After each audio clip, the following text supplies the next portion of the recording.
Well, potential home buyers are being pushed out of the market by skyrocketing prices. The median home price hit an all-time high in June, $416,000, up more than 13% from over a year ago.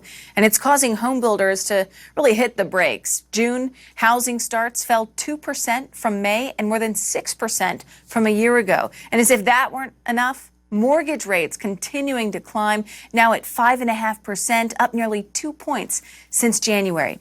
So let's bring in Bess Freedman. She's the CEO of Brown Harris Stevens, a real estate company with 3,000 agents in Florida, New York, New Jersey, and Connecticut. That's a lot. Good morning, Bess. Good morning, Kristen. So nice to see you. Yeah, great to see you too. So I think it's no surprise here, right? I mean, it's been a tough time to be a prospective home buyer. What advice do you have for somebody who wants to purchase a home but feels like they just can't in this market? I mean, I think there's still incredible opportunity in the housing market. I mean, if you look at 2021, the exuberance that was there was unprecedented. And today we're shifting into a new landscape. And remember, the market is there to serve us, not to instruct us. So I think if people are pre-qualified, they have their mortgages ready, and they have a little bit of savings, I still think there's incredible opportunity because rates are still historically very low.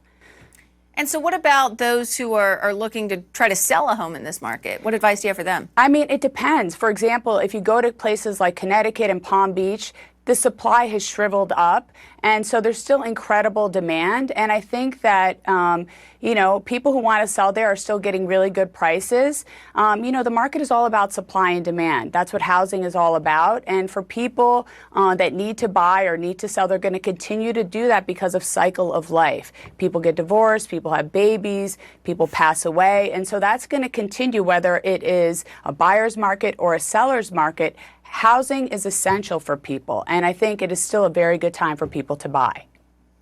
Many people who would prefer to buy a home are having to rent instead, and that's really driving up rental rates. How is that affecting what you're seeing in the current housing market? I mean, for example, in New York City, rental prices hit an all-time high of $4,000, and the rental market has been bonkers. Landlords are very happy right now because, as you know, during COVID, vacancy rates were incredibly high, and now it's totally shifted. So you're not getting any deals in rentals right now. But, like everything, it shifts and it will change in due time. So it's not ideal to rent, especially in New York City. Yeah, it feels like it wasn't all that long ago that rental rates were just dropping. Now, that's bonkers. They're bonkers, as They're bonkers, definitely. So, Bess, one more thing before I let you go. At some point, these rates are going to have to come down, right? I know you can't see into the future, but if you had to guess, when will that be? I think it's going to be a little while. I think we have at least another, I would say, 6 months to a year of this sort of challenging market. But I would tell people not to get discouraged by it, because if you look at rates, yes, they've doubled.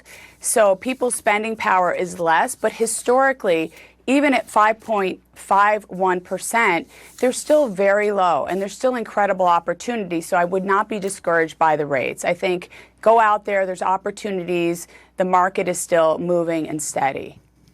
Got it. Well, Bess Freedman, thank you so much for waking up early with us. We appreciate it. Thank you. Love being here.